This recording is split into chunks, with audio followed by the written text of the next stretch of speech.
Hello, everybody. We are live. This is the Mary and Joe Show podcast with the awesome co-host Marie Tarot 504 and the Mary and Joe Show hosting Miss Chronic Chronicles. Please introduce yourself as well, Marie. Good evening. How's everybody doing? We also have our lovely extra when he's able to come in. Key Roo. How are you doing tonight, mister? Doing good. Glad to be here. We are going to be talking about some interesting topics today. If you've seen the title already, then you know we're discussing drip feed, survival, and our future. And this is episode 1 of several episodes we plan to do, especially because there's just so many parts to the inner working machine. We think that is the drip feed, our survival, and our future. So if you want to get us started, or, if you want to throw something right at our faces, I'm down with it, Marie. Go for it.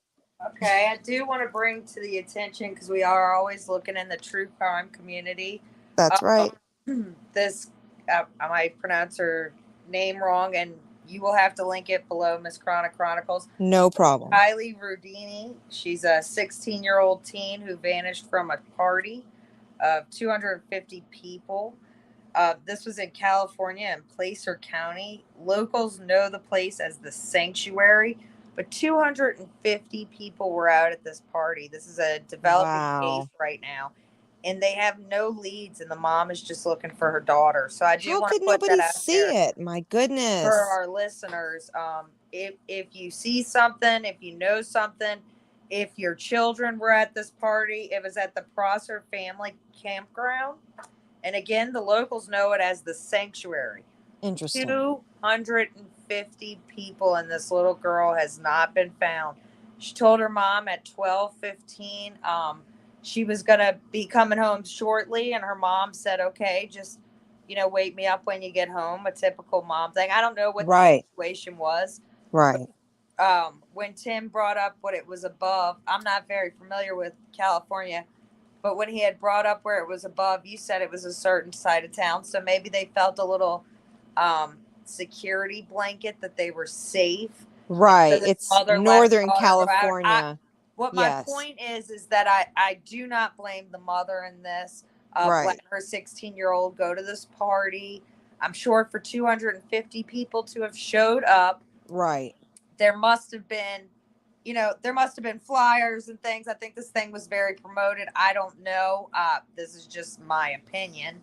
But this little girl is gone. And so if anybody knows anything, or if anybody attended this party, I know that the cops were saying, the last that I heard, the police were saying that they're not trying to arrest children for underage drinking or anything of that notion. They're not worried about if you were on drugs or anything like that. They just want details from the party. So I just wanted to put that out to start off with. And we'll probably cover it a little bit more in depth as time goes on. But if we can get any information towards this particular case, we're more than happy to be the vocal cords for it. I have the phone number, but maybe you can put this Placer County's. I will. At the end of the show, we will list it below. Please follow. And I might even add something to my link tree. Just follow the description notes. Usually, just so you guys know, as parents, we are. Sometimes after the show, we don't get everything uploaded. And sometimes it's everywhere and then some. So bear with us. It's usually a 24-hour cycle when we actually get all of the information up. So, but yes, several cases we do want to cover, and we will be actually touching on some tonight too. So we very much appreciate the true crime community here, who is awesome and likes to share out the wealth of knowledge. And I know that there was one, there was somebody that spoke on it. I'll have to link you. I'll have to figure out who that was. I can't believe that. I can't remember. I do watch a lot, you know that. Right. So tonight we're pretty much circling around, just looking at, what we're taught is, you know, we have the upper class, the middle class, and the lower class. And, you know, this is just something that is understood. And is the middle class going away? Right. That was really where our little coffee and toke time, you know, when we were brainstorming about Show notes. Exactly. Yeah. I want to look something up while you're saying that, not to interrupt you, but I'm going to look, when was the concept of that name punned, where the middle class, when were they actually punned? When was that created? Yeah. Yeah, look that up. But I really, you know, just looking at it and looking at our generation and my brother who is here tonight, his generation below ours, and looking at the class, it just seems like we have a lot of the rich get richer and the poor get poorer. And maybe this is something that I've heard, you know, from generations before. So if anybody's from the generations before, you know, tell me if y'all see this decline and if y'all see it in your generation. And we're just trickling the drip. Right. So we call it here on this. It was actually created in the 1830s, which is pretty sad. That's pretty much the Great Depression. Yeah. Getting its feet real wet back then. Gotcha. Yeah. So. Okay. Well, I really fear for what's going on economically right now. And as you were saying earlier, Miss Chronicles, how much did you say that it was for laundry detergent? The cheapest. It's $12 in Colorado, everywhere in my county. Anywhere. It used to be $3. I could get the same. That you were looking for a certain chicken nuggets for now almost it's 5 weeks now. I haven't been able to give my son the chicken nuggets he's used to. But they did report on, you know, that all these cows had died, and then a lot of people went on and said, no, you know, even 100 cows wouldn't slow the, you know, the supply down, all of this. And we heard all these things, and a lot of people speculate. But what we're really seeing, is that, first of all, the $20 is becoming the new dollar bill. Absolutely. The $20 bill is the new dollar bill. And so when you're, you know, you have 70% of the people, the population in any given county or parish, making under $20. Right. You know, what happens to that 70%? Well, you don't get far in your car, I'll tell you that. You know, because the 30% are making it, and they're able, but as we're going up on the prices, you see, before it wasn't $5 for a loaf of bread. Right. And, you know, and you see all this obesity that's going on, but at the same time, it's a lot cheaper to buy ramen noodles than to buy a lot of these vegetables. Right. When you have a family to feed and you've only got, you know, a $40 budget or, you know, a $60 budget, and that's got to last you for a week or 2 weeks, what do you do then? Right. You know, and so we're getting to a very desperate time. And, I mean, you look at the housing market, you look at the way that our grandparents did it was by CDs. The CDs don't hold near as much value as they once did. That's correct. Or even in the old and even older ages, before that, say 1800s versus, you would buy something you could sell again. That was how people lived. They saved up to have something that was worth something. So if they ever needed it, it was hidden money. Right. And that's not, I mean, sad. What is going to happen to our generation when we go to retirement age? Are we dependent on our children? How are we going to get actually to pretty much, yes. Children are literally, what I heard a couple of years ago isn't it like 32 is when most people are actually financially able to leave the house. So if me and you, who were forced for our circumstances to be living on our own as a normal 19, 20-year-old, so on and so forth. Now it's physically impossible, not just due to student debt and whatnot, but just quite literally living expenses or lack of housing that's affordable. Okay, so what does the average example here, 27-year-old do when Right. that generation ahead of him didn't take care of it? So how does he survive? He eats less. He eats less. He gets less choices in jobs. It's not, you know what I mean? It's not the experience, don't you think? It's not the experience of having a job anymore and loving a career. It's about survival. Like, and like, I mean, I know, we know different people who have done different types of. I've sold eBay for 12 years. I have sold eBay for 12 years. I know neighbors who do garage sales every few months. This shouldn't be how it is. It is the way it is. And gas, I don't know how much is it for you? We're at, I think it's I think 5.20 or something oh now. wow. Yeah. No, It's extremely hard for me to we've put actually gas in the car. dropped a little bit in the last, I don't know, probably since the end of July we've dropped and we've picked up a little bit. I think the last time I filled up it might have been what, 374. See, and I can kind of like, all right, can I give the story? Can I please be stupid on this moment? I can kind of remember, maybe I'm wrong, in high school in about 2000 and let's say 2002. Wasn't gas like 2 something? No, gas was way cheaper.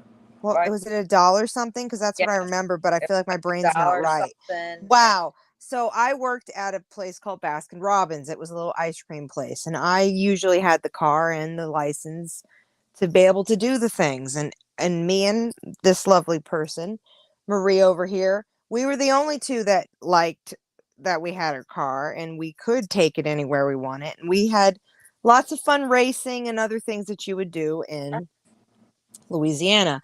And gas for me, though, I was so shocked. I can't. That's what I'm saying. My memory freaks me out because I can remember it be like $1.96, but I don't know how that's right because it's been so long. But I can remember putting a cup with a little straw or little, what was it, ribbon, and saying tips Rachel's Taxi. It was a joke. But I was smart back then because if you When think about $5 was gas money. right, Yes. it was, and we'd go all night long driving around. It was great, and so weird. I mean, that was a joke, but it's a fact that like I got 5 on no. but I don't know, like what would really, let's talk about Do you this. remember when I got 5 on it was a real thing? Yes. You really were getting something? Okay, well, a dime bag existed at one point. People laugh at you. I remember asking like, well, I remember asking someone, do you sell at least like an eighth? And they're like, I wouldn't sell you a dime. I wouldn't sell you an eighth. You got to buy an ounce. What is going on? And that's normal, but and even shops do that. That you can't go to a recreational shop and get a dime. Are you kidding me? They want to make a profit. They got taxes to pay. But everything else is like, when it comes to let's just say 2000s, early 2000s, I would have complained about how expensive drinks were in a machine. Candy bars were going up. That was expensive. Orange juice has never been cheap. Orange juice has stayed the same, but it's never been cheap. Over $3 for orange juice is just fucked up, in my opinion. I'm sorry. Maybe you feel different, but I think that's fucked up, man. Like oranges, I might as well get a damn bag and feel good about it. but for real, like nowadays, when we're talking about fruits and vegetables and other things that like stand out, I have not been able to buy grapes for myself, grapes, in years because they've always been over $11. Whether that's a juicy ass fucking bag of grapes, strawberries as well, maybe like $6-7. Like I lived in California for so many years, having big hunks of strawberries. Yeah, I know, I've never had it in Louisiana, but I hear that it's the same way. It's cheap there, you know. Yeah, Louisiana Pineapple, definitely has a pineapple. So we're living in some mediocre, I would say, ways of the Depression where you just didn't get those foods and it was like a joy. Like I'm sure you remember reading or hearing, both of you hearing like Victorian stories of like, Mommy, we got an apple, a pretty green apple this time. You know, that kind of shit right. was real. And it's like a nice little fairy tale thought But in our are we brains going back to now. that? And Maybe, also, quite if we literally, really think maybe. about it, are we sending ourselves into that with all the pesticides and Okay, things in can the I food? interrupt you? Okay. Supposedly, there's such a drought with the chocolate shortages. I'll look for it. It's real. It's a real freaking statement. Hershey's said that Hershey's is having a whole mind fuck with all of us. And they said they need to keep their chocolate shortages like it's Willy Wonka for real, not making it up, so they'd have enough for Christmas and Halloween and stuff. Are you kidding me? We're running out of chocolate in the world? I don't believe that. Someone's got a warehouse full of hydroponic chocolate growing right now. I promise you. Let's see, Hershey's. I'm gonna mute myself. You guys take over. I'm looking for this article because it's very real. Like it's crazy. Like how can they do that to the world? And it's gonna go up significantly in the meantime. I just don't even know what to say. And that I think that there's a lot of. I'm over here like, how am I going to make chocolate? Yeah, cocoa's gonna go up. Anything that has, it's I just think serious. that Yeah, as a nerve shortage. conscious Found it. human being and as a mother and as a survivor, I think that it's very smart to become knowledgeable in plants and plants Right. your own gardens and what you can Mm-hmm. do on a short. It's the dream, not for everyone, Tukey. As he's over here eating a salad. I had nachos and coffee together. I don't think I got much to say. Can you see this? I don't know if it Yes. came up. Thank goodness. All right. So it's real. August 8th, 2022, Hershey claims Halloween nerves after shortage of treat scare. Here we go. Hershey has moved quickly to reassure customers that there will be plenty of chocolate for the year's Halloween celebration. Company's clarification just came days after the news outlet of this publication. Let's see what they told us. Is this drip feed? Did we just find some? Hold on. Could this be it? Is this a good example of it? Let's see. Stop sharing this. That's interesting. Hold on. Because they misinform people to make them go buy a bunch of chocolate. What is going on? Maybe. Right. Share screen. Some type of conditioning. It is. Silly. Silly, silly, silly. Trouble ahead. Here we go. Shortage. Is this the one? I hope so. Yeah. Who's this lady? Okay, great. We don't need that smile. All right. So, U.S. chocolate giant Hershey's warns of candy shortage over the critical Halloween. Oh, because they told me this is somebody else. Halloween. Huh. Okay, hold on. Let's see.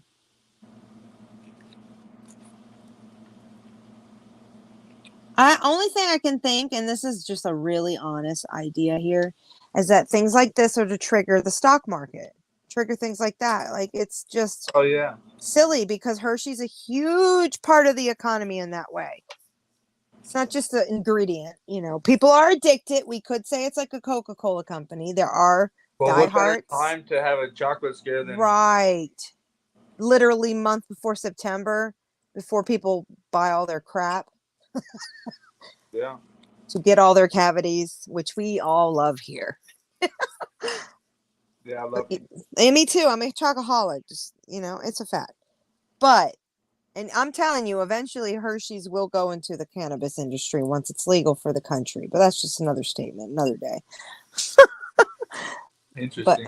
But, 100% they would. But yeah, no, this idea of a concept of the drip feed. Could you please elaborate on that, please? Mr. Rue? Because I only know my own personal perceptions. I've never actually heard that term till you brought it up the other day on our live. I know it might not be just with chocolate. Right. But, one of my favorite is The Simpsons and how they always have predictive Yes. situations or episodes, and then the things happen, and it's just a South little Park bit. too. Yeah, South Park. There's a lot of them, and Right. it'd be interesting if anybody could add to that. Can Like I add other, something else too? Because Mad TV, I watched every single episode a couple of months ago with my son. Hold yeah, on one second, I guys. love that show. It's hilarious. Yeah, I mean, there's a lot of different shows that predict things that are going to happen. Sorry about that, guys. It won't be as exciting if you've already seen it. Exactly. Well, the interesting part that I found from Mad TV is, that's a comedy show, and they went further in the 90s than Saturday Night Live really went, which is kind of sad because I don't know where the politics came into that, because they were known for being completely off the cuff at the beginning of their, popularity, Saturday Night Live. But Mad TV, I was a huge fan, much more so. And rewatching all those episodes, they were right about everything, from like the breakup of not Britney Spears, the Spice Girls, all those things that were 90s, just the jokes they made, Or that even TV about show, Trump was interesting. Which one? that movie that they made where like the end of the world was coming and everybody had a Right. cough and they all were wearing masks and stuff. Right. No, they were really good at spoofing a lot of movies. Much better. In my personal opinion, it breaks my heart. I'm like, how did they fail? They should be going on for 100 years. Seriously. And even Yeah. in Living Color is another one where I'm like, how is comedy? That's so politically incorrect. If you've ever watched In Living Color, I love that. It's so good though. It's so, so good. It's probably 50 Shades way more intense, going against the grain, than Saturday Night Live ever was. But the concepts for Mad TV just really gave it light that, like, I guess they were telling you that it was a drip feed without saying it was a drip feed, because they definitely made you aware shit wasn't what you thought it was. Like, even Whitney Houston's a really good one. Like, they'd make it out, be like, that bitch is on drugs. Like, unfortunately, or Lindsay Lohan, or how much the I know this is going to be kind of silly, but the Pete Davidson Osbournes. thing and how Yeah. they kissed on Saturday Night Live before it all Right. happened. I don't know. Right. It was just kind of like a foreshadowing.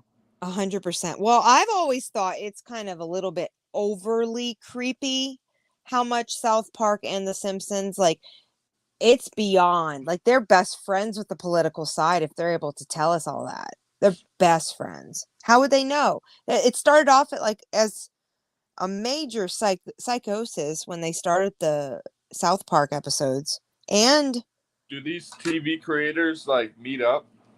It's a good question. no. Okay, have you ever seen Midnight Gospel? Yeah. We're going to have to One shout episode out to about Midnight magic and stuff. Gospel. They're amazing. That's a I think it's episode podcast they 3. took wisdom from and then made it animated. It's really a real podcast. I looked it up. It's fantastic. But they went off too. They're no longer, Yeah, why'd they stop unfortunately. making That's what it? I'm saying. Beautiful, or I mean, there's a lot of good things, but the only one, I don't know, when we're talking about like mind fucking you in a way and getting you I love the art. prepared, like, before podcasts were a thing and whatnot, even what was that guy's name? Ali G. You remember that? He's a comedian from Britain, and he would push the grain. It's like comedians were allowed to say what Well, the now drip you got to feed worry was about happening. hurting everybody's feelings. What do you mean? Comedians have to worry about Right. being politically correct, not hurting everybody's feelings. 100%. Everybody's too happy. Yeah, and they do have power. Governments are fine with shutting people up, especially. Yeah. No. You made an interesting point earlier about you don't feel that they would protect us. Do you want to elaborate In regards to which part? Sorry. on what we're going through economically? Like, we're not okay. So the reason I feel that way is past actions determine future actions. There are so much that I didn't even tell you this earlier, but I feel this is a strong example. Tragedies happen all the time. They have in terrorism situations, they have in natural disaster situations. And my only concept is when I was in Louisiana and I did see 9/11 happen, I was still in Louisiana and not experienced Katrina yet. So for me, I saw tragedy outside the walls of where I lived, and I saw That was Jade. very real to me. Oh my God! I was so young, and whenever I saw it on TV, I just didn't even believe it. How old were you? 2001. I was about 6. 6. I think I was 14 or 15 because I remember I was in freshman in high school. Didn't even understand it. That's terrible. That's my son's age. That's a horrible yeah. Okay. So here's my point. The jaded, and I'm sorry, it's going to be slightly winded, but I'll be as quick as possible. The jadedness that I've personally viewed from what we have seen come from not just the people, but in society as a whole and globally, and all of the mass degrading levels that you have that happen with a tragedy, whether it's intentional or not, historically natural or not, okay, there becomes like the shock factor happens, your brain has to absorb, process. It's a grief process mostly, because grief can be a grief process in life. Like, you just see it all different. And now you have to digest how to live new in that life, right? You wake up the next day and everything's different. Well, when Katrina hit me, it was like feeling some of 9/11 again. But I think the isolation from resources and understanding survival, and like, I joke, and I'm sorry if this is inappropriate to anybody listening, or my lovely co-host, but I'm sorry, every time a hurricane would happen, and before I became a mom, like, maybe it's TMI, but I'm saying this, when the hurricanes happen and the air is out and you're sweating, and maybe you got water and they say it's okay, or maybe it's not okay. You can't drink it, but maybe you could take a shower. I would take a shower and run back and forth in my house just to get like air, naked and wet. Like, that's silly, but like, those are some of the best memories of survival. Like, I am appreciative of the core of the things I've dealt with, but I'm not appreciative of seeing, and this is a horrible example to explain, but it's real, the systemic ongoing problems that happen, at least from different demographics in the world. Like, you could be over the street line of Franklin and what's that other street that runs? It's Carrollton, maybe? Carrollton and Franklin is this cross street, but on the other side, like, I don't know, Fifth Ward, something like that. Now that I'm no longer in New Orleans, I'm just gonna let you know my favorite thing to do after the hurricane, and Tukey will probably agree because he was with me a lot of time. Right. Jump in a car and go see where the damage was. Right. No, that's okay. Hold on. Hold that thought. Don't you forget that. No, but let me say, I'm a horrible hurricane survivor because I'm wanting to check it out. I'm like, what happened? Where are we at? When Isaac hit the Bywater, that's the Marigny, the French Quarter, technically, if anybody's not familiar, it's right near I guess you'd say the levee, it's right near the river. Anyway, when it hit our side, the people who had money, who had political power, I'm saying it, they got water on their side of the street. The people on the other side that were flooded out, and it was probably dangerous they even were there, but they had nowhere to go or any way to go. They weren't getting water, or people dropping off cases of water to their front step. And that really bothered me, because they were supposed to be, I think, Red Cross. I'm pretty sure they were. Now, am I wrong? Is Red Cross, isn't that government funded? It might not be a government entity, but like, these are things that are supposed to be there after situations, and everybody matters. You live here, you get help. But that's something that I personally saw with my own eyes happen over and over again. So it kind of kind of jaded me. I never thought it was okay, and it's a big reason I don't live there anymore because it grossed me out the way people were treated indifferently, one from the other across the street. But when I think of now where I live, and I'm talking, first off, living in Colorado, it's a very unique situation because we have a lot of political power because we got a lot of friends. We got a lot of oil friends. So what happens is our city, there's donations upon donations because it's required in the bill when you are an oil company to put trees back in the ground, to give money to the schools and other organizations to fix the streets. You're supposed to reallocate those funds. So you're not just coming in and destroying people's So really, are we areas. really running out of oil? Because think about it. Yes, we are. So they're apparently rigging in Colorado, but they've shut down most of them. Louisiana. Right. I mean, Nebraska. Here. Nebraska, Wyoming, all of those. We're rigging hardcore day and night, and we're running out of oil. In my town. Is that why there's so much electric car situations going on? No, it's being written into bills into the future where the requirements are like, you are literally going to pay higher fines for making our air worse. Us, me and you.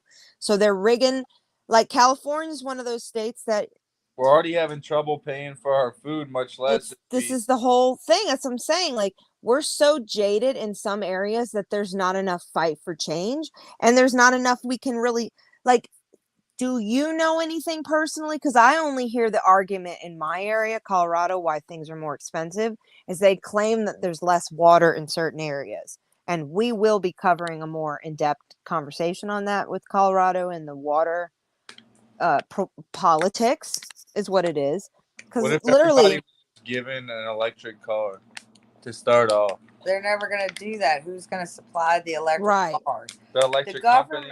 No. Exactly. Good luck. Good luck. Actually, I'm hoping we're going to be begging to buy people's used Teslas. Exactly. Yeah, because we're going to be fined if we don't.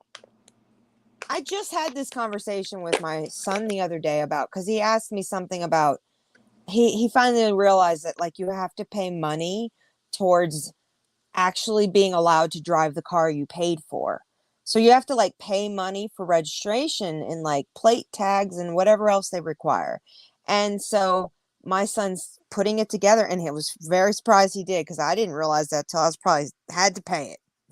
Like, oh, by the way, you have to pay this. You drive now. What the fuck? You know, nobody told me that. Right. Anyway, right. I don't know if that's how it came to me. It was like the way that they treated people about sex in the 50s. Like, by the way, you're getting married. This is going to happen. What the fuck? Anyway, I feel like food shortages and whatnot makes it, it's literally like, there's a part in the fucking movie of The Matrix where they're feeding them like this liquid food. Like, it's so much easier to feed everybody what financially. I will die.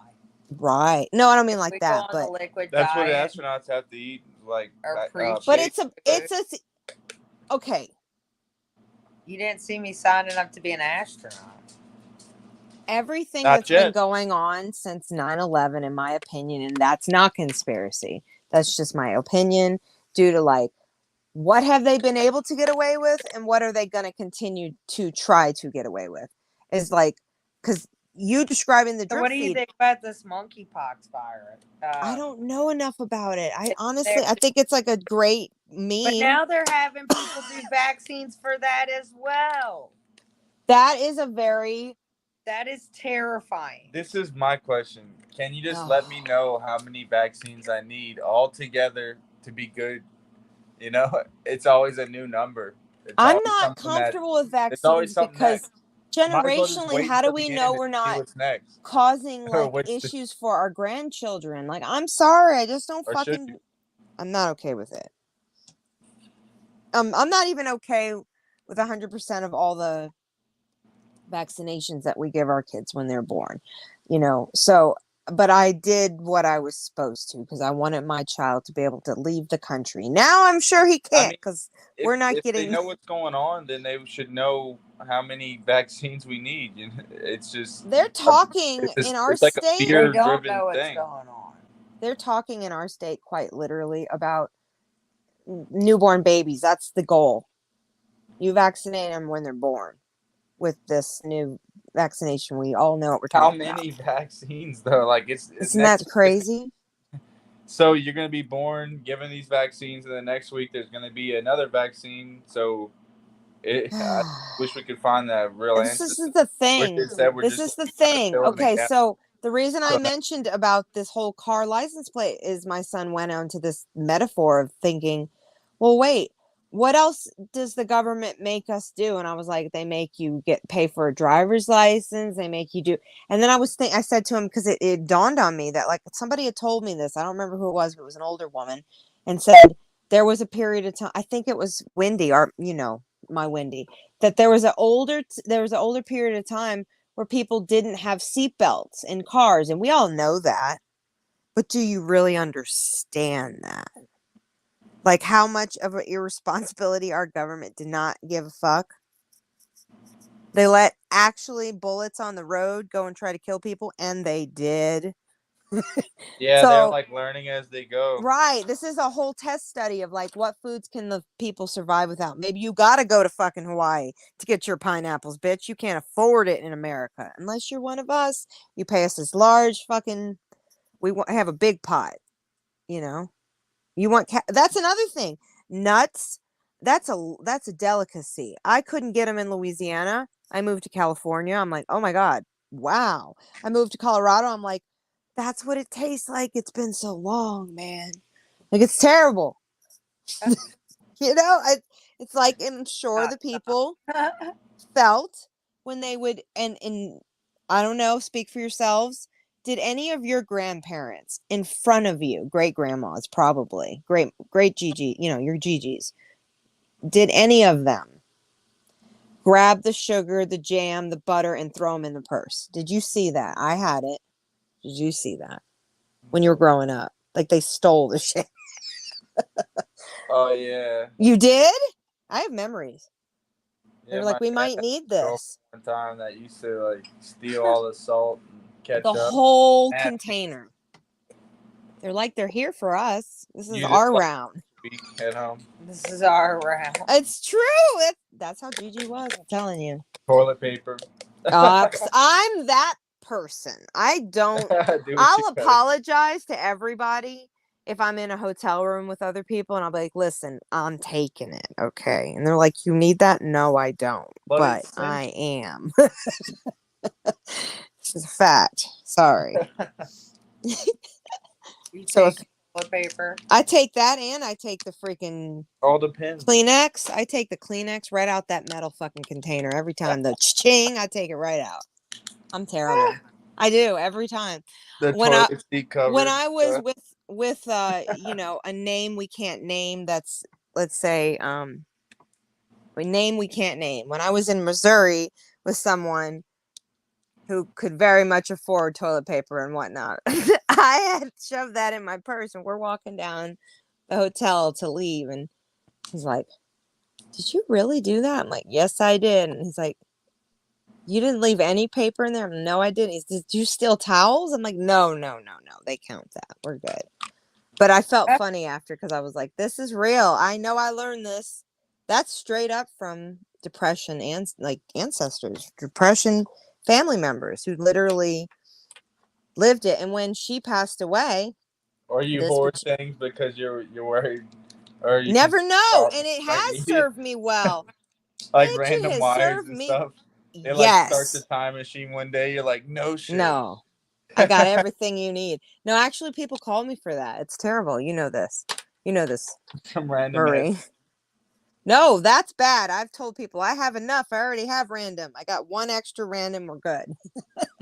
No, but honestly, that particular grandma. Now, I don't know if you guys have any experiences, but she had fake soup cans that the bottoms were cut out, and there was money put in it. It was in that cabinet with the food. Like they literally and bottles with like flowers in it, and at the when my bottom full of grandfather money. passed away, my dad found money, but he was a Right. hoarder. Like he had come to America when he was like 12, and he came with his older brother who was 14, Wow. and like they had it really hard. So I think him coming from nothing and having to like Right. survive on the streets with his brother, Right. it made him later in life hoard everything. Mm-hmm. Really messed up. He had a lot of things crazy in his head. Maybe one day I'll touch on it, maybe not. But Right. I could definitely see where he had, I mean, his family, um they couldn't afford everybody to come over, but they wanted to save the kids. That's Yugoslavia right. is where they came from, and That's it intense. was taken over at that time, and that's all his family could afford to get out, and so Right. they sent their future, Right. and so that's kind of like what when we're looking at the future. um I just don't know. Yep. And Well I said. to say that it starts in our generation. There are so many that I see that just do not have the drive. It's a Now facade that we're trying to work against, don't you think? Because our generation in the 90s was about materialism in large spaces. Now we're trying to totally revert to what's necessity to be freaking content Yeah. to but survive. the crazy thing is that the smaller places are expensive. Oh, because that's become normalized, but yet Because people who that's haven't, bad. yes, Had these little small homes, and all of this is such a fad that it's like, oh, come buy this tiny house for 1.5 million. I have to Like look up a what? term for you guys. I just heard this the other day and it's so enlightening. It's like I'm not sure what it is, but it's minimalism psychosis. Like it actually becomes unhealthy at a certain point. There's always a middle ground with this. Hold on, I'll mute myself. Go for it.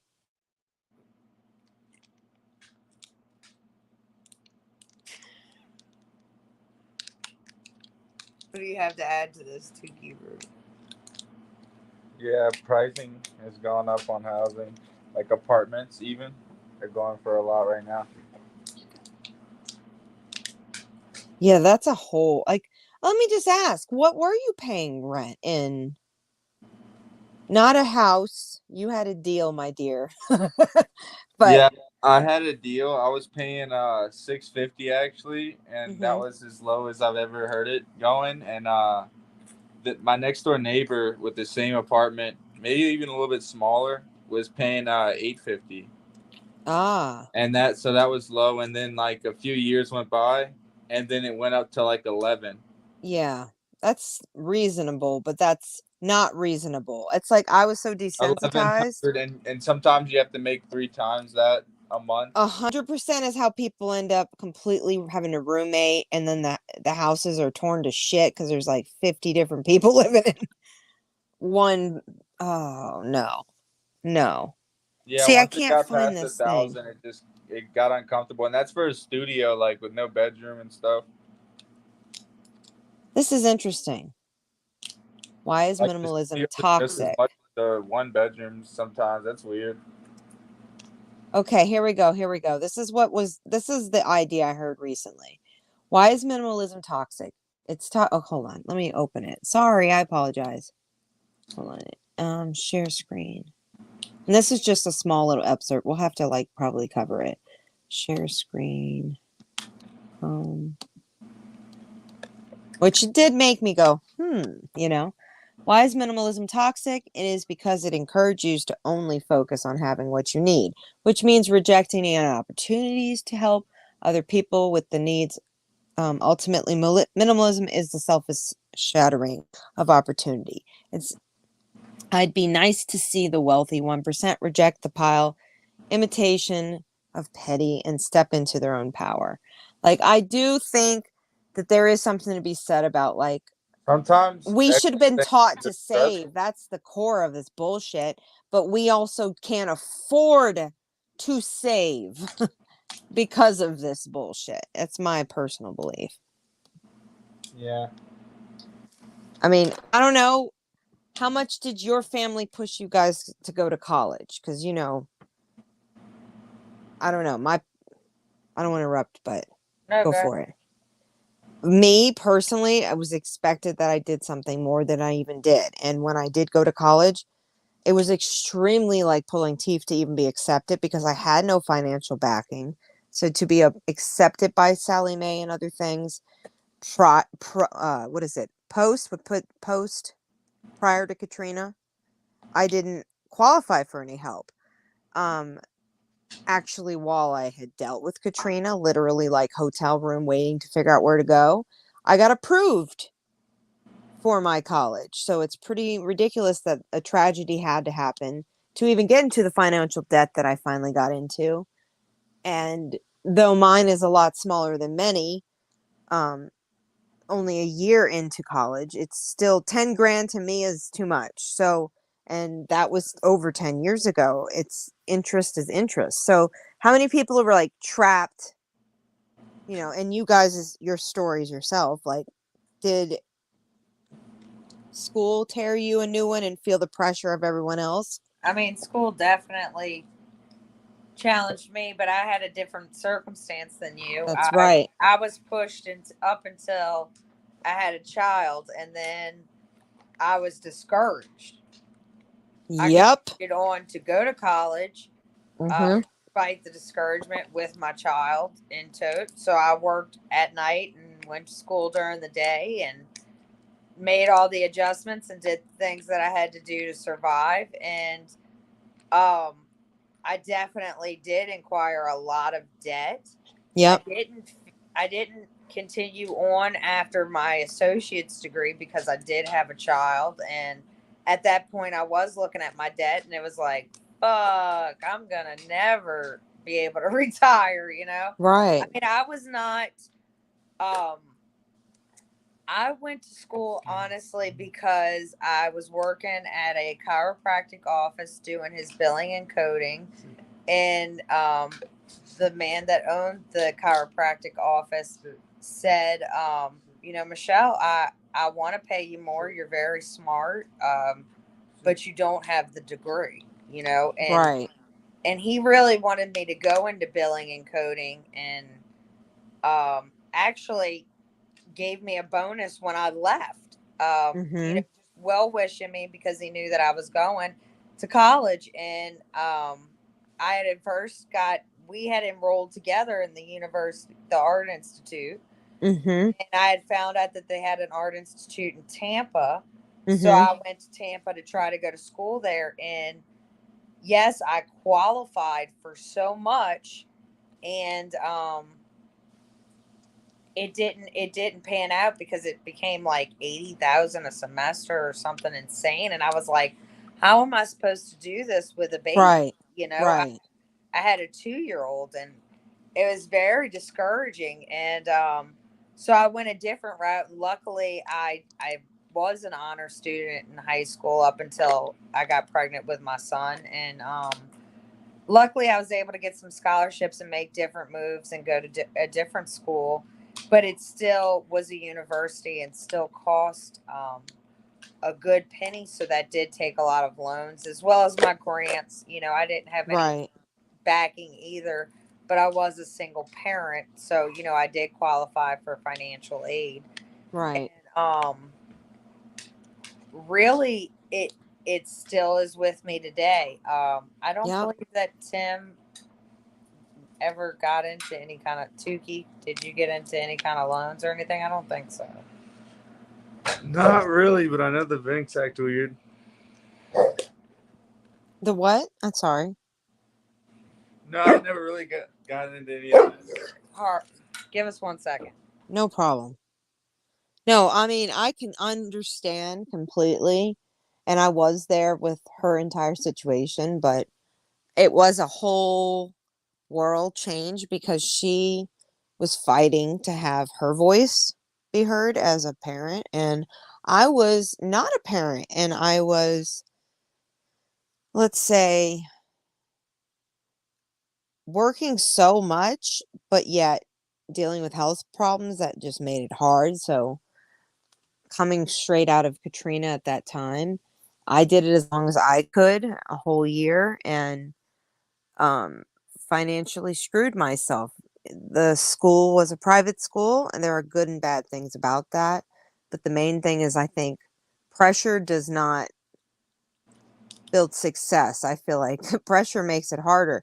There are plenty of people, me and you included, who can honestly say, like, we had to make life decision changes because we financially weren't rich enough to. And I hate to say it like that, Yeah, but it's true. I can actually say like taking out loans, Yeah. or just credit cards and stuff like that. Oh, I stayed Like, away. I had it only one time in my life bad.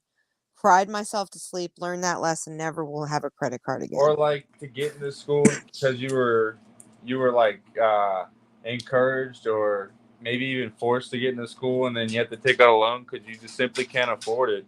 That's right. And Sometimes it's just going to literally work, you becomes can make the money it the same becomes a amount. micro status. But You need to keep your family happy or beg for them to give you that support. Don't you agree? yeah, or to even feel confident in They felt I was turning my society. back on them. My family in Louisiana felt I was literally verbatim turning my back on them, that I didn't stay in Louisiana to go to school when my background's in interior design. I wanted to go to the best school I could to get the best degree, to have the best jobs, because that's how it works, to be Right. trained by the best people. So I thought, oh, you're supposed to pay the best money too. I couldn't afford to go to San Francisco. That's where I probably would have went, but I couldn't afford to live there. I would have actually been eating ramen noodles for 4 years. 100% would have. And who knows what. But I think that, like, the mindset that we have seen success be portrayed, you cannot, we have to do what we have to do. Like, if we had to do it again right now in this generation, me and you, Marie, and Turu, if we had to all do this again, and let's say we're all 19 again, we're all 19 and we don't have kids, and we had to do this again, what would you even do? There's my question. That's a good question. A lot. I would save more money. No, I'm saying, so you would save more money and not go to school, and what career would you try to be right now in these times? If you had to go out into the world at 19 right now. Like, we're feeling for you guys who are 19 right now in the world right now. I'm so sorry. I mean, I think I would have filmed myself Mm-hmm. gaming and everything. Like, Ooh, I was really, or at least felt like intelligent. I was really good. I won tournaments and things like that. You And probably still could do that. There's a whole world for that. yeah, like in the modern day, especially. But it is competitive, I will say that. Do you remember that, Marie, that I had people that I went to the Art Institute with that told me, you should go get a job as a game tester. And I thought they were fucking nuts. I literally thought I thought they were drunk, because we were usually drinking when this conversation would happen. And they were like, no, you should really do it. Like, you would be a great, because as a creative person, the kind of person I am, and when it comes to design, my eyes would like fixate on certain things, and they would say, you should really test games. And because I could point out the obvious, but I didn't feel like for me that was a career move. But as a financial move, boy, were they right. And I'm pretty sure they're millionaires now, the two people that Yeah, I a lot was. of people don't even believe in I, that. I didn't believe it. It was a real job. No, I didn't. And it was a real job. You get made fun of, and like you Yeah. almost might not even be seen as successful It was until a you make them. literal stupid. And I had connections. It's not GameStop. What's the company that does major games? What's a company name? Blockbuster. Not that one. I'm talking about the actual distributors. I had to say Blockbuster one time. Wow. Have Um, you heard about the last Blockbuster? Activision. No, I haven't heard about the last Blockbuster, What but is it? Let me look. I'm going to makes look it up. I Call of think it's Duty. in Irvine, California, I know the city it would have been in. And it was Irvine, let's see, game. Rockstar makes Grand Theft Auto. It's not that. Blizzard. It says Like Blizzard. Blizzard makes a Huh. ton of games. GameSmith. It doesn't look like the company. Okay, game studios are in LA. Because this company ended up because I'm a reseller. I've been doing that for 12 years. I wasn't joking when I said I literally sell on eBay. And for one of the things that I have found is that it just blows my mind what people consider what is value, what other people consider trash, and the whole concept to it. And the one of these games, I don't remember where I got it from, but somebody had given me a game, like a bunch of games, to sell, and like, hey, I don't want the profits, take it, whatever. So I posted on eBay, and this sold for $800, and it was one of those it was like a pre-copy. It was incredible. I couldn't believe it. And they were thanking me for like 4 or 5 weeks. It's ongoing. Somebody Thank you, gave me thank you, a thank huge you. bag of Pokemon cards too. That was Seriously, that's well, if you still have them, I can help you. Yeah, I have Pokemon cards. Yeah, no, I love them. and you know what? That's a whole nother concept of like, okay, do you think that trending, and I hate to go off subject, but we're always going to do it, so let's just accept it. I think that trending concepts, like, how do we know that Barney isn't going to have a comeback? You know what I mean? Things do recycle themselves, right? And when it comes to, like, not just fashion, but like the way people survive in happy feelings and nostalgia, I really think that is why like resellers can make things happen. And Think Johnny Depp's gonna make another movie? who? Johnny Depp. Oh, he will. He's gonna do fine now. My It's favorite crazy. Leonardo DiCaprio. I was never a fan of Johnny Depp until this whole mockery. And now I'm like, you know what, Really? man? Yes, I hated him. You don't The remember way me he saying responded that? all Oh, I calmly. do remember it creeped you me out. didn't like him physical, and I He would freaks say, me out. He freaks me and out I like would the guy who say, says when get he's you in the like van. different types. When he's in I the do. courtroom and they're like, "Did you do this and that with so and so?" Like talking about his friends, he's like, "I do Right. not recall." It's kind of funny. He's like, The he's situation so right casual. there, It's ridiculous. it's a good example to bring up actually. The example right there is when things are finally removed from surface level and we see, like, how many of us, raise your hands, have been in a relationship situation where you knew that person was two-faced and everybody else thought they were one freaking dimensional. No, no, no. And you were like, it'll happen one day. I want to see it, but it will happen. Somebody will figure them out. And that is example of it. Like, this man literally did. It is the definition of what slander is. He had a case and he still has a case and he's going to continue to have a case until she stops being slanderous. I think she's a typical ex-girlfriend. She's playing the games exactly how, Wife. but you know what I'm saying? She plays on that level as an ex-girlfriend. Like, that's low. Ex-wives shouldn't even be this crazy. She's an ex-girlfriend style. Did she really do drugs in the courtroom? I don't know. I think It so. looked like she Pretty did. obvious, yeah. And then I mean, or she has a really bad sinus infection and a crazy sleeve. Coming from your nose, that'd be Mm-mm. yeah. Like, No, what if I you mean, had, like one of those, like, you know what I'm talking about. so she just sold her house. Do you know about that? And You running out of money? right, isn't that a great point? But the funny part is she had somebody she knew purchase the home. And they are an Indian couple. So I'm thinking Hollywood friends bought out the house. And she had profited 1 point something million dollars. I might be wrong in the numbers, but I'm pretty close. And so it's not enough to say raw, she gets all the money, but they're not going to be able to garnish it because it was already done prior to this court case. The dates that the sales were started, she just held on to the house until whatever. So yeah, she's pocketing that money. They can't take that money. Those assets do not get eaten. Have a kid. Yes, but the woman, she's going to get plenty of tell-all, and she'll keep getting sued. And this is going to be something we see. Like, if you were to be in the 1940s, 1950s, and we're seeing Hollywood bullshit, this is exactly the same stuff. Where, like, the woman's going to play him forever. Like Elizabeth Taylor style crazy. She's just going to be that. She's fine with being. Something to keep us busy while the war's She's going to help people who are insane, who do shit like this to men or to everybody, because usually they're not just one, they're fucking narcissists to everybody. They are a narcissist.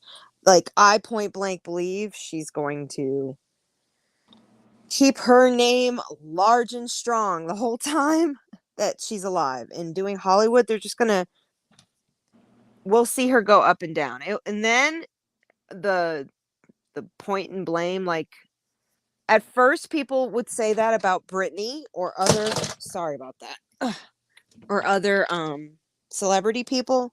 But then we find out later, like, yeah, they had a drug problem or whatever. If the woman has a drug problem, that's going to be her out. That's the Hollywood out. Oh, I was a cokehead. I needed lots of money. It almost seems like a norm to have a issue or two while you're in the industry. Right. Absolutely. No, I mean, the Johnny Depp thing's interesting. Probably like a common thing to be offered stuff on set and things like that. Have you familiarized yourself with the Marilyn Manson situation in his current case? Because it's about to get as big as the others. And they actually have a lot of connections, which is just interesting. And the other person that keeps being mentioned... Sorry, we got to mute again. No worries. The other person who keeps being mentioned is Elon Musk. And that's interesting because he's just involved with everybody. And so I don't know. Is this a publicity stunt like we saw a cycle happen in the early 2000s with like Paris Hilton and Lindsay Lohan? And... Oh, you heard about Elon too. He tried to do some futuristic stuff. I mean, he's working with Neuralink and all that. Oh, what is this about? Yeah, if you look at some of his most recent interviews, he has a scar on his neck, and it's because they went into his back and replaced 2 of his vertebrae in his back. And for medical reasons or for research? It was somewhat research because it's like a new technology or a newer technology, or it's just not common, I guess you could say. And there's something better out now with like lasers. Oh, that's interesting. Nerve blocks, I'm assuming? Well, I think it just regenerates or recreates the... Oh, the sensory disc, maybe. Well, the disc in between your back, it just kind of like repairs them, or adjusts them. Interesting. The point is that it actually failed. And so... Whoa. Yeah, and they got this new thing that goes up the artery into your center of your brain, and it can help people that can't walk or move. Right. Yeah, or different things. Well, is he okay? Well, him personally, yeah, he has a scar on his neck, and he seems to be all right. And it was all because he had a pinched nerve. Wow. And so I'm not sure what he's going to do next, but if anybody's wondering with him, it's it's just a messed up. How do you feel about the population of Mars? Oh, yeah. Let's talk about it. I'm sorry you brought him up. We have to say it. We have to speak slightly on it. We'll get the topic started, and we will continue it in another episode. Yeah, it seems like it'd be probably a pretty dark place, Pretty dark place. I think a pretty I can say this: if there was some type of situation where we had to leave Earth, there's always somewhere else to go. I guess maybe that's something that he's thinking. I honestly, it's like an escape. I'm more like amused by the situation, and I don't know how else to put it. I have to say amused. That's it. I'm more amused by the situation regarding potential asteroids just hitting us, and we have nothing but military to hope they can break it up, and all the other movies we've seen that are real. Another fun fact, speaking of asteroids, right? Elon Musk and his SpaceX group has the most satellites in orbit currently compared to the entire world put together. Don't you think that that's really what it boils down to, conflict-wise? I think it is. Yeah, I'm very interested with oil and space. With it. And he's also telling... And medical research. Yeah. China is the medical research part of this. China really does hold a lot of power over our heads. It's really like fuel. If you think of just Texas alone of how much they can drill when it comes to resources, Russia's the one we buy our oil from, and the Middle East as well. And even while we were going to war with these countries, we still had our oil, did we not? It's interesting. Yeah. We're talking about supply and demand here. I'm rolling up, so I'm going to mute myself. Sorry. You cover it, girl. You cover it. What's your thoughts on all this oil mess? Like, does it just, I know we're circling back a little here, but what do you think 10 years looks like? What do you think technology looks like with society? I think that we're in a big crisis that if we don't wake up soon, we're going to have a real problem on our hands. I think that a lot of people, our working class citizens, don't want to work. And when the oil goes, and then we have like these taxes are up higher, and all of our food costs and our living costs have skyrocketed. And then, so we're not able to go out and do the things that do provide the jobs. Then what? Right. You know, and so there's just two very divided classes at this point, and I'm really not sure what 10 years looks like. 5. Let's go 5. You can talk about the crash and fall or whatever good and bad. Hopefully the planet's still here. Oh, I think it'll be here. We got 40, 50 years to problems. Let me mention this. War. There could potentially be a war, or the nuclear problems a spike are on the sun or whatever, like a solar flare. There's all kinds of stuff that I'm curious of. Okay, so let's just go. I should say the human race, not just. What about nuclear power plants that are giving out reactors that are going over and over and over since the 70s? Like shit like that. That's what bothers me, because we will be, I hate to bring it up again, but we will be covering. I have a question here too. Go for it. So it's just like a topic that maybe we can cover right. In the future a little bit. But what about UFO sightings after nuclear testing or nuclear events? Supposedly there's a lot of spikes.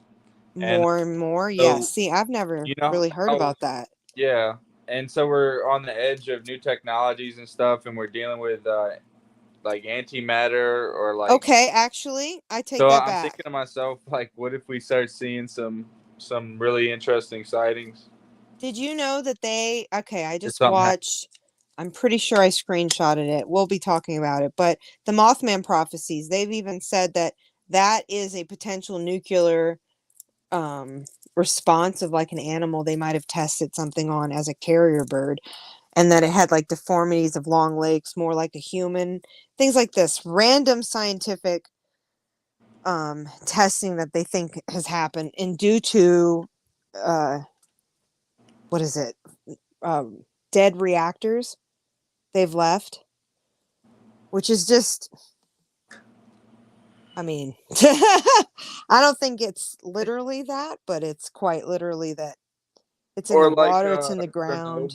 Supposedly there's like dogs and things like that living out there, and they're doing pretty well. Wow. It's interesting. Or Japan, for example, I believe that they have like a really high level of radiation on a how is that even basis. See, that right there kills me. That hurts me. My heart is just, how is that okay that we are just abandoning land and leaving? And that's okay, and that's gonna just, at some point, I hate to put it like this, but population or no population, it will affect us all, like long term. Oh yeah, we need our sure. There's something that happened in Louisiana recently. I don't remember. I think they said 2017 or something like that. You might remember it. That there were salt dunes I didn't know that. The salt caves that they were digging underneath, and they were using water to liquefy the salt to get it to freaking shoot out the pipe that they had up on the ground level to get this more of an activity. So they rehydrated the salt after. They were cheap assing it, They were doing what New Orleans would do. Like, okay, we'll liquefy it. So what happened is above ground, all the marshes just caved in, tree all the way down. Because It was about profit. And so at the same time, that water was supposed to had natural fish and everything else, and then their pH was completely, so then there was dead fish, dead trees. And then, as you know personally, like those cities are completely gone, most of them, just from natural disasters. When we start adding financial profits, right, it's terrible. The Like, more glaciers melt, the higher the sea level gets, and New Orleans correct. definitely by far They under said sea level. they said it's the future's Atlantis, and I'm like, that's true. That's actually true. Our great great great grandma's tombs won't even be able to be seen unless we go diving. That's true. I'm gonna miss the marshes. I'm sorry, I'm still not over Joe's Crab Shack and all the other things that went to shit. I'm not gonna ever be over that. Oh yeah, if you ever never go to New Orleans, right. You should go down by the swamp and have some food on the side of the swamp. They take the food directly out of the swamp. It's delicious, like crabs and stuff. The way you said that. Nobody's running. Nobody's going now. Directly out the swamp to you. No, well, it's fresh and it's like a delicacy out there if you do like seafood. Hey, crab that's just been caught and boiled. Oh, that is divine. That is divine. It's a whole different experience. Really is. They do it for you. Like they go fishing that morning. That's the bring you the food. I'm sorry, I like how you said that they do it for you. It's true. It's absolutely true. No, I mean, it's not just these Louisiana is one example, but we could really talk about like across the board there's problems in our country when it comes to like financial instability. Like I know personally people from the great shutdown, which was the pandemic, ultimately did not get assistance financially unless they got their mediocre stimulus when they did, because they worked in the hospitality industry and they weren't covered right away. It took a little bit of stomping feet for people to actually be recognized in those loans for businesses and whatnot. And I know people that, like many people, were just literally trying to survive. I mean, there were people that were like doing nails out of their house that had never done nails before because they had to learn how to do their nails. I know someone specifically that did that. Other people that like, and so you would say, oh, that's a business made. No, that was in New Orleans and they're afraid to even do what they were doing, but they had to keep their head above float, and it's random, strippers that I know that were proud to be strippers that had to go to OnlyFans and that's then what the fishermen and right in the swamp are doing. They're trying to like feed their family and stuff. Literally, like, and then I mean, you can get so creative, but then when it becomes illegal, like what we know, what the group right here, what we know, and for you listeners who don't understand, coming from New Orleans, at some point in time when they have shutdowns, it can be a martial law. And what is martial law? They can come and shoot you if you go on the road when they told you not to. The same thing happened for unrest whenever we had the pandemic in New Orleans. There were lots of problems and lots of freaking out. And then what do we remember? They said, screw it. And they went out in the streets and they partied. And that was real. And that was us family here, understanding, well, we're not a kind of culture you can just suppress. And we're not a kind of culture you could say we're not going to feed each other. Right? Right. This is the one thing I think that in New Orleans is a little bit different than everywhere else when it comes to survival. And what we see, like, as you know, the idea of where our great grandmas, no matter how much money we had, if we didn't get a crop to manifest that whole harvest due to whatever hurricane or whatever situation, or if it was a bounty, a plenty, we always fed our families what we had, and it was about the togetherness. So for me personally to witness what's happened in this whole mind fuck for a couple of years now is like, have people who don't have those life skills of survival, who deal with ongoing tragedies, having to physically have the whole family rebuild a house, potentially, things like that. If you don't go through that, you don't have that life skill. So I do get very afraid for what 5 to 10 years looks like for someone in a rural area who doesn't have family support, has maybe had a normal dependency on the healthcare system that's provided by the state, maybe some food help, things like that. And whether that's anybody's opinion that's correct or not isn't the point. It's that these things have continually been like a bending branch that's going to snap. Our government says they're going to help. You get comfortable and you get that help. You don't have the help anymore because the government decides we don't want to help you anymore. We're not going to. So there's no fighting us. Goodbye. We shut the door in your face like Uncle Sam would do. If he was a real guy, you could go to his house and talk.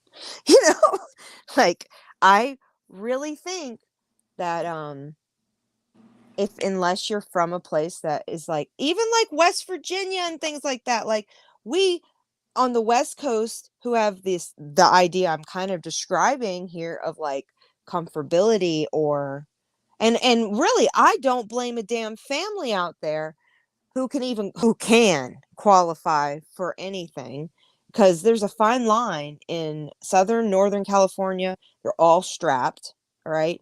But if you are a family and can get food stamps, I don't think anybody should fight that. I don't think, and health insurance and all the things, including female reproductive rights, like the fact that health and I I think have to that we're in a very scary time when it comes to the female reproduction.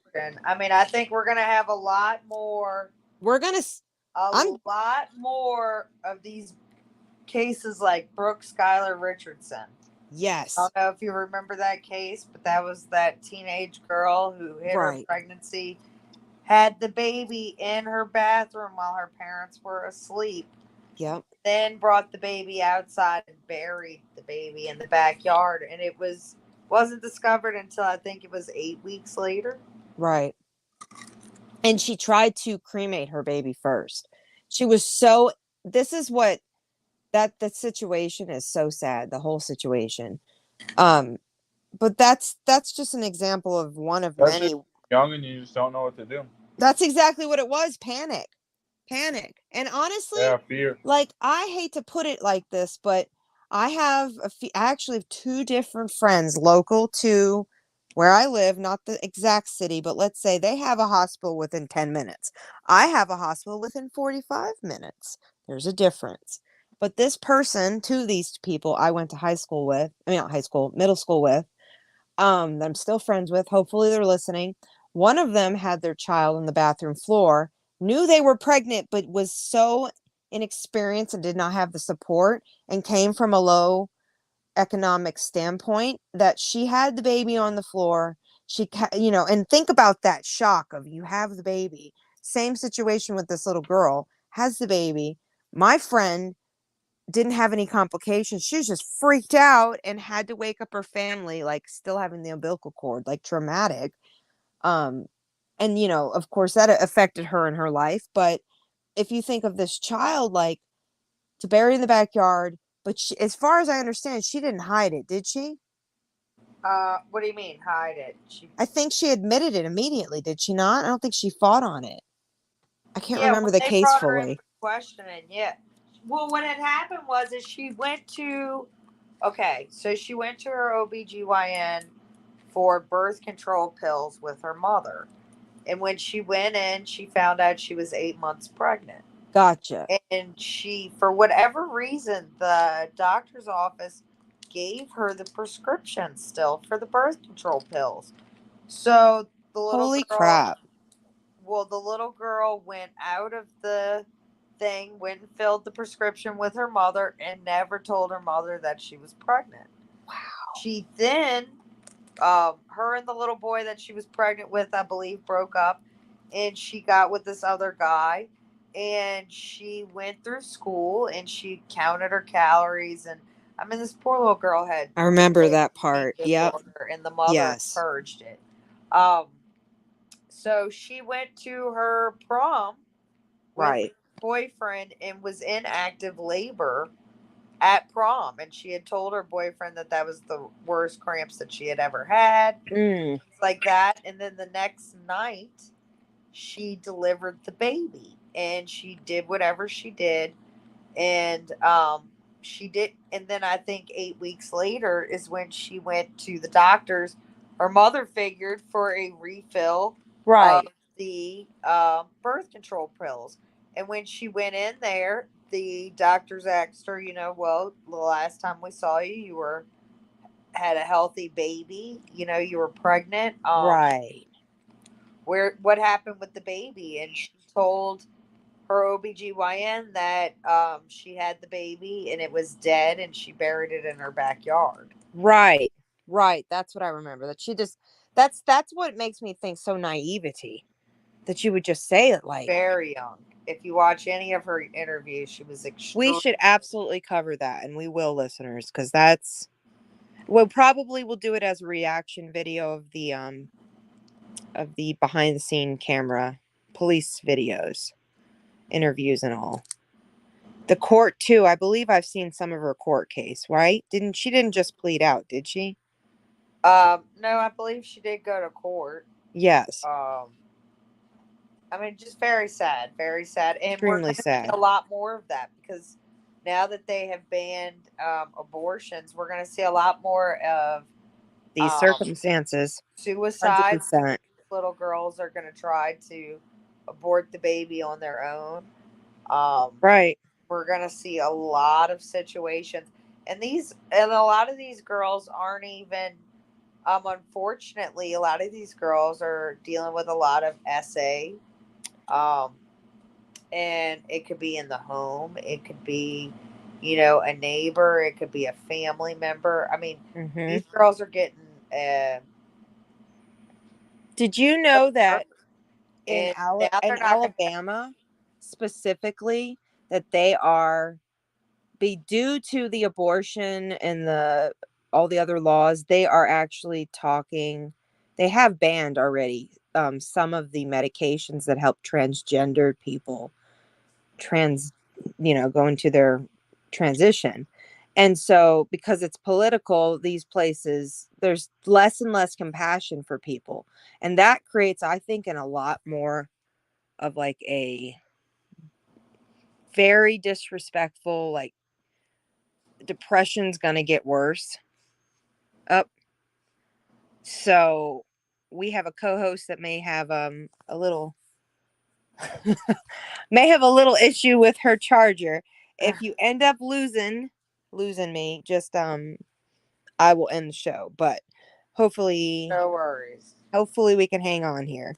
Yeah. No, I mean, I just think that there's just we're trying to help people. We're not trying to hurt people. That's what the way that society should be. It shouldn't be like, let's get you comfortable with society, allowing you to have some individuality. Let's But the thing is, we're going to see a lot more, I fear, and, talking about our future and stuff. Right. With these abortion laws that have now gone into effect, we're going to see a lot more of these paternity cases. Yep.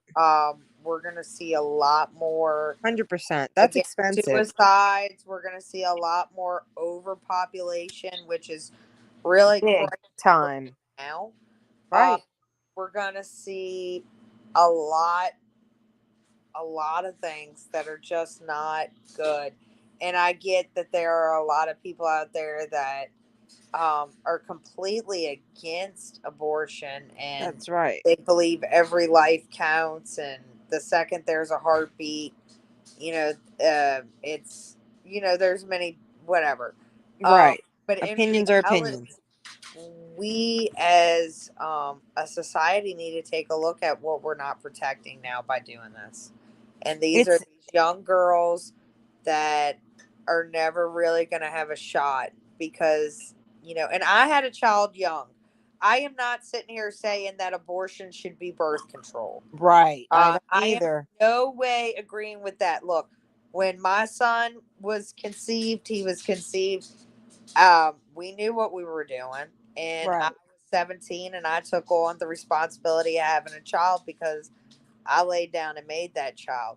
I am not one, but again, there are many different cases that were unlike mine that they need this. And then there's a lot of times that, unfortunately, and I'll get a lot of backlash for this, I'm sure, but these pregnancies that are terminated because there's something wrong with the child. That's where I stand firm in this, that has to be an option. It's inhumane that it isn't.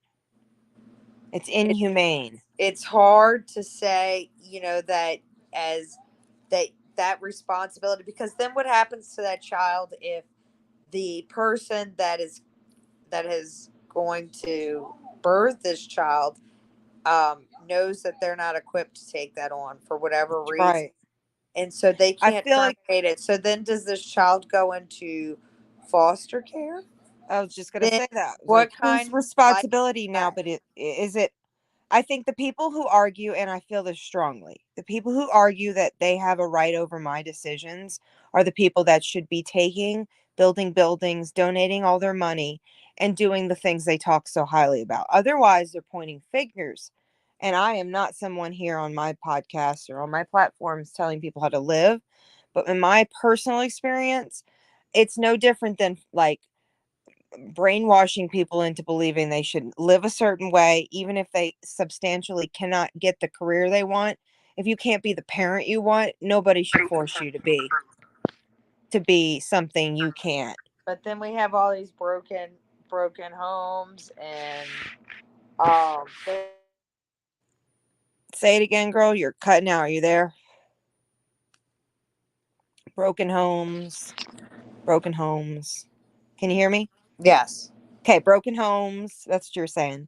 We have all I mean, these broken homes. there's broken homes. There's going to be children that aren't going to know who their father are. Right. There's going to be a lot of things. And then Stressed out culturally, parents. we are accepting so Abused much, children.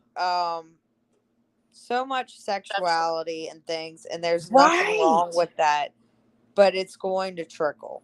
And Well, how does that now, work?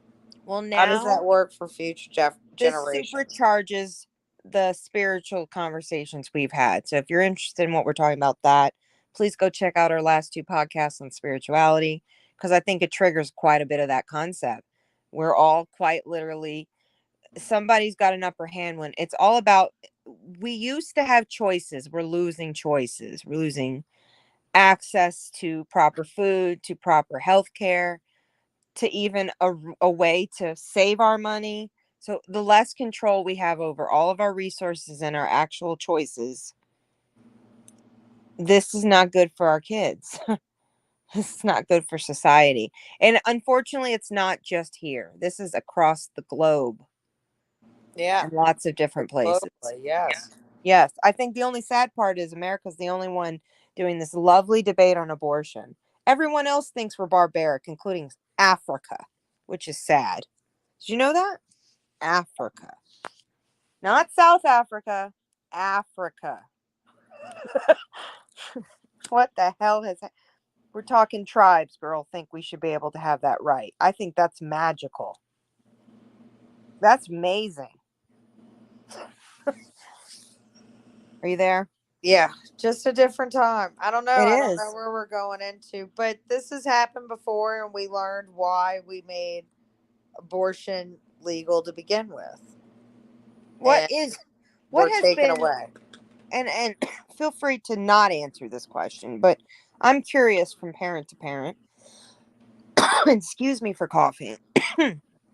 I wonder, and give me your best knowledge, what was your first conversation with your oldest about the world and its bad points? How did you have that conversation to prepare him? Like, did you let him ask you, and what did he ask? I have no idea. You don't remember? My child is 17 years old. I can't even begin to say. It was that time we were on that road trip and he got locked in the bathroom by that chain lock on the door. Uh-oh. He could have swore it was the end of the world. Oh my gosh. Wait, is this true? He kind of realized that the world. Wait a second. Wait, you have to share this moment. We were on Shane had to have been about 4 or 5. We were on a road trip, and he had to go to the restroom, and we pulled over at a gas station along I-10. You know, it was off the beaten path. It wasn't. Right. It wasn't in a big town or anything. And when he went to the restroom, he locked the chain part. Uh-oh. and then he opened the door. And he opened the door and got it stuck because he was trying to get out. Right. And we kept saying, close the door, lost and he wouldn't it. close the door. And we kept telling him, you have to close the door all the way and move the chain to the side. And he was absolutely freaked out. Could not. And I couldn't get in there. It was a nightmare. Luckily, I've always been very, very blessed. Right. Because luckily, a gentleman actually came and was able to snap the chain off the door with some bolt cutters. Yeah. But God, my little Shane was so scared, and I kept telling him he's gonna be all right, and he was like, "I'm in here forever." He was horrified. No. My poor baby. Yeah. I think for me as a parent, so far has been the weirdest conversation is to explain to him that where we live is where Indians and cowboys came through, and like the wagons, and I've like tried to paint a picture and shown him videos, and he just can't shake it. It's too weird to him. He's like, so because it's in his child mind, he's like, so wait, cowboys took their stuff from another place they live, and for like days and months they walked and were sitting in a thing, and then they came here and were like, this is mine, and told the Indians go away.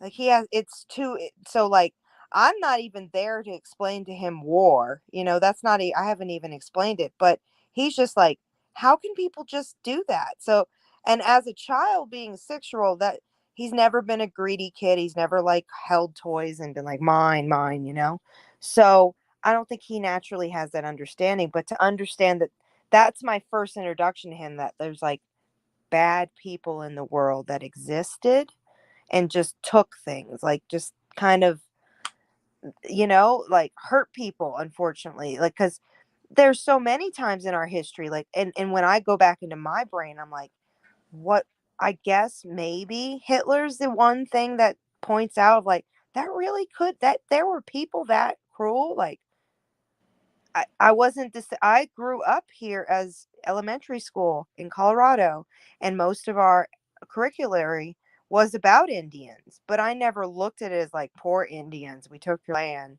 until I learned all the other things about like Germany taking land and stuff like that. Like there's just it's a funny thing. You know what I just realized? Huh? China's right now upset because of Taiwan and them wanting to take that land back, but then Russia's trying to take the Ukraine back, right? And they're like allies or whatever. So right. That's interesting. I just noticed that. Well, what's going on with America? It's digital borders. Nancy Pelosi went over to cryptocurrency. She That's went the over to next. Taiwan. It is. I'm not going to say it is. It's the next. It is something me, you, and our grandkids need to know. Whether we didn't think PayPal was going to be around this long. How long has it been around? Who finally got their fingers in it? The Federal Reserve. Yeah, Elon Musk started that, I believe. Yeah, and he sold it. And where is he? He works with the government. Telling you. Yeah. They're good and bad people. Like, I don't know. That, like, he got boosted up doing all the stuff he's doing, and he just has like a perfect background in the stock market, and maybe he's part of the whole forecast of what's to come. Some of the stuff he's working on, like space and electric cars, the stock market. I don't know. I have artificial intelligence and brains. You know what I mean? Let me look. I'm going to look into it more. We're going to have to do an episode on Elon Musk just for all the things that we don't think about Elon Musk, not the cliche things we already know. But I personally think, isn't he part of the UN? Hold on. Or one world order. I wonder if that's a thing. I'm like, okay. And Grimes. We'll have to do some little interesting subtopics, but I think we've covered quite a bit tonight. Honestly, I appreciate everybody. I agree. Who's given some great mind thoughts. We will And- have to get back on this episode when it doesn't go off track. I think it's good. I'm sorry. I raised my hand to the off tracks. I think it works great. People will understand it. And if you don't, you can also comment and say, we're not sure. But we're all here to answer your questions and to take on some of your topics too. So please make sure if you feel like you gained something from this, please give us a thumbs up and send out this video to be a blessed friend. and blessed be. Yes. And our next episode Good luck will to everyone. will it be Friday? Am I right? Yes. Friday. So Friday. join us then, and we usually will start between 7 to whenever we can. Check out my Instagram night before or day of, and usually that's where I'll be posting. But if you're watching on Facebook, please leave a comment, share this video out. If you're watching on one of the YouTubes, please say hello in the comments and subscribe. And follow Marie Tarot at 504 at Instagram, because she's going to be sharing her own little interesting over there, and you guys need to give her some love. So I appreciate everybody. You guys have a good night, and we will talk to you all very soon. Bye. Bye.